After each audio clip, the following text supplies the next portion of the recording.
Imagine a dragon the size of a Boeing 747. Leathery wings stretching across a football field, muscles like bridge cables, bones thicker than tree trunks. Now imagine it trying to fly. The moment it leaps from the ground, its own muscles rip away from the bone.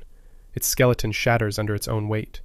Its wings, no matter how massive, cannot generate enough lift to overcome the crushing mathematics of gravity. This is not a failure of imagination. It is a law of mathematics so strict that it governs every living thing that has ever existed. The universe has a physical ceiling on how large anything is allowed to be, and the reason you are exactly the size you are is because physics will not permit you to be anything else. Every monster movie you have ever watched is a beautiful, spectacular lie, and the truth is far more interesting than fiction. The man who first discovered this law was not a biologist. He was Galileo Galilei, and he published it in 1638 in a book called Two New Sciences. Galileo noticed something that seems obvious once you hear it, but had eluded every thinker before him. When you scale an object up, its volume and its surface area do not grow at the same rate. If you double the height of a cube, its surface area increases by a factor of 4. But its volume increases by a factor of 8. Surface area scales with the square of the size increase, and volume scales with the cube. This is called the square-cube law. It sounds like a dry piece of geometry, but it is one of the most powerful constraints in all of biology. Because weight depends on volume, and strength depends on cross-sectional area. If you take an animal and double its size in every dimension, it becomes 4 times as strong, but 8 times as heavy. Strength grows with the square, but weight grows with the cube. The bigger you get, the weaker you become relative to your own body. This is why an ant can carry 50 times its own body weight. If you scaled that ant up to the size of a human, it would not become a superhero. Its legs would snap like dry spaghetti under its own mass. The ant is strong precisely because it is small. At its tiny scale, its muscles have an enormous cross-sectional area relative to the weight they need to support. Scale it up, and the math turns against it immediately. This is also why insects can survive a fall from any height. An ant dropped from a skyscraper hits the ground at its terminal velocity and walks away unharmed. The biologist J.B.S. Haldane wrote about this in his famous 1926 essay on being the right size. He pointed out that a mouse can fall down a 1,000-foot mine shaft and walk away with a slight shock. A rat would break bones, a human would die, a horse would splash. That single word, splash, has haunted biology students for a century. The reason is terminal velocity. When an object falls through air, it accelerates until the drag force equals its weight. Drag depends on surface area, and weight depends on volume. A tiny insect has an enormous surface area to volume ratio, so it reaches terminal velocity almost instantly, at a very low speed. A horse has a tiny surface area to volume ratio, so it reaches terminal velocity at a terrifyingly high speed. Same physics, same planet, completely different outcomes, determined entirely by scale. The square-cube law does not just affect falling. It affects every mechanical function of every living body. Consider bones. The stress on a bone is force divided by cross-sectional area. If you double an animal's size, the force on its bones increases 8-fold, but the cross-sectional area of those bones only increases 4-fold. The stress per unit area doubles. This is why elephants have proportionally thicker bones than gazelles. An elephant's femur is a massive column of dense bone, because at that scale, anything thinner would crack.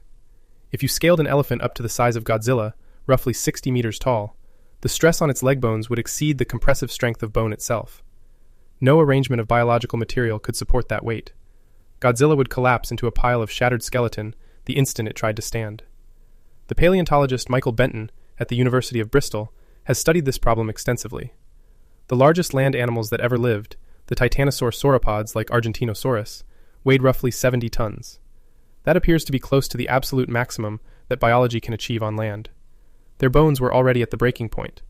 Their vertebrae had evolved hollow air chambers to reduce weight, and their legs were positioned as straight columns directly beneath the body, like pillars under a bridge.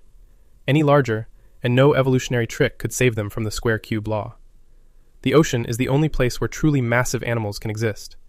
A blue whale weighs up to 170 tons, more than twice the largest dinosaur. But it can only exist because water supports its weight through buoyancy. When a blue whale beaches itself, its own ribcage crushes its internal organs within hours. On land, a blue whale is killed by the square-cube law. Now consider flight. The power required to fly scales with mass to the power of 7/6 according to the aerodynamicist Henk Tennekes. But the power a muscle can produce scales with mass to the power of only 5/6. This means there is an upper size limit beyond which no animal can generate enough power to stay airborne. The largest flying animal that ever lived was Quetzalcoatlus, a pterosaur with a wingspan of roughly 10 meters. It weighed about 250 kilograms. Biomechanical analysis suggests it was right at the edge of what is physically possible for powered flight.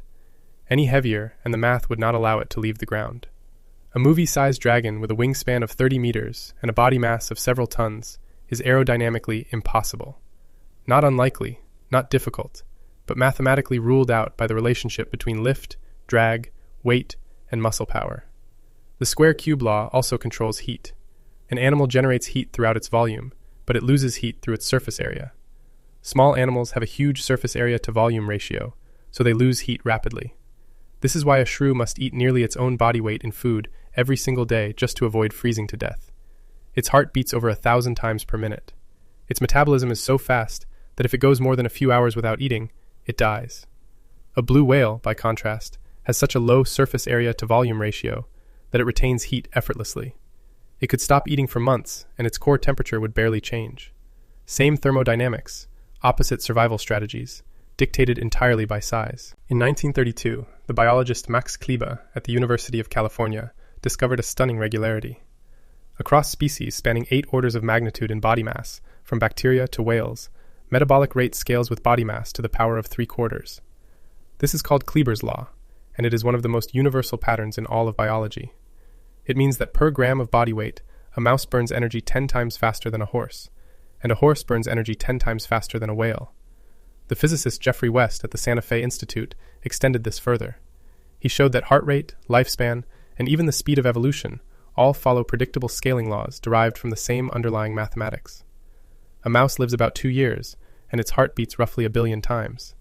An elephant lives about 60 years, and its heart also beats roughly 1 billion times. The total number of heartbeats is nearly constant across mammals. Size does not give you more life, it just stretches the same life out over more time. Now here is where the square cube law becomes truly strange. It does not just set upper limits, it fundamentally changes what reality feels like at different scales. If you were shrunk to the size of an ant, water would not behave the way you expect. At that scale, surface tension dominates. A droplet of water would not splash when it hits you. It would engulf you like a sticky glass prison. You could not swim out, because at that scale, water behaves less like a liquid and more like thick honey. This is described by a quantity called the Reynolds number, which measures the ratio of inertial forces to viscous forces in a fluid. At human scale, the Reynolds number in water is very high, and water feels thin and easy to move through.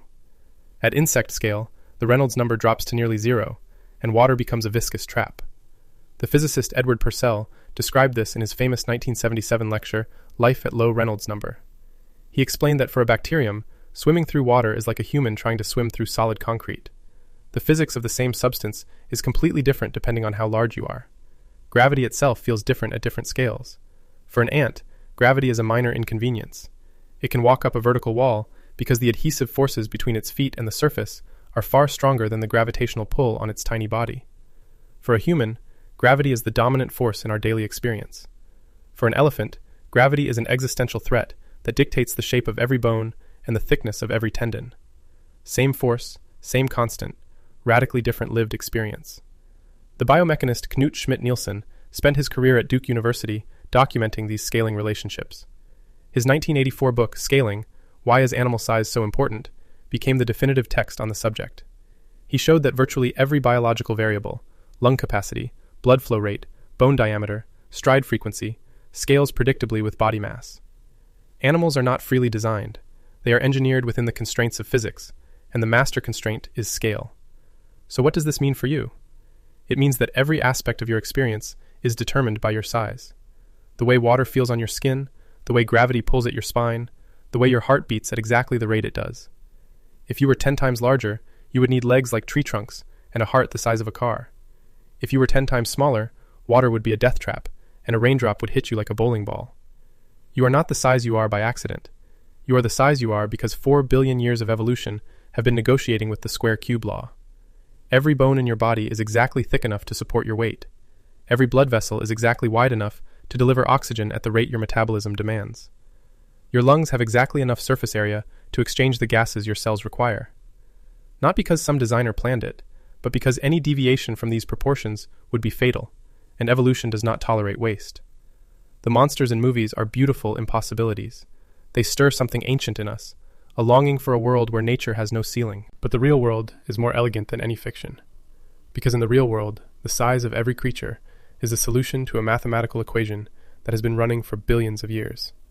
And you, standing at roughly 1.7 meters tall, with a heart that beats 70 times a minute, and a skeleton that can just barely support your frame against the pull of gravity, are one of those solutions. You are not too large and not too small. You are exactly the size the universe will allow. And that precision is not a limitation. It is the most extraordinary piece of engineering that has ever existed.